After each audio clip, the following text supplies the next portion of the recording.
भारतीय फुटबॉल की सबसे बड़ी लीग इंडियन सुपर लीग यानी कि ISL इस बार समय पर शुरू नहीं होगी। 2025-26 सीजन को अनिश्चित समय के लिए टाल दिया गया है और इसकी वजह सिर्फ एक नहीं, राजनीतिक, आर्थिक और प्रशासनिक खींचतान एक साथ सामने आई है। सूत्रों के मुताबिक ऑल इंडिया फुटबॉल फेडरेशन यानी कि AIFF और ISL फ्रेंचाइजियों के बीच लीग के संचालन को लेकर टकराव बढ़ गया है। फेडरेशन चाहती है कि लीग पर उसका कंट्रोल और बढ़े।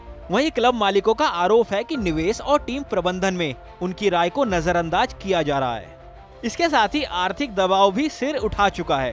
कई क्लब पहले से ही फाइनेंशियल स्ट्रेस में हैं। स्पॉन्सरशिप और ब्रॉडकास्ट डील में कमी आई है। अब शेड्यूल टलने से निवेशकों का भरोसा हिल गया है। कुछ क्लबों ने तो खिलाड़ियों की सैलरी रोकने या कॉन्ट्रैक्ट बदलने की चेतावनी तक दे दी है। खिलाड़ियों पर असर सीधा है। विदेशी और घरेलू दोनों तरह के खिलाड़ी अपने भविष्य को लेकर असमंजस में हैं। ट्रेनिंग कैंप्स की प्लानिंग गड़बड़ा गई है और ट्रांसफर मार्केट पर भी इसका असर पड़ रहा है। यह संकट सिर्फ एक सीजन की देरी नहीं है, बल्कि भारतीय फुटबॉल के पूरे रोड मैप पर सवाल खड़े कर रहा है। ISL को शुरू में भारत में फुटबॉल का नया चेहरा देने और अंतर्राष्ट्रीय स्तर पर पहचान दिलाने के लिए लॉन्च किया गया था। बड़े नाम, ग्लैमरस ओपनिंग और टीवी रेटिंग्स ने इसे पॉपुलर भी बनाया। लेकिन अब अगर सीजन लंबे समय तक टलता है तो ब्रांड वैल्यू और फैन बेस दोनों को नुकसान होगा।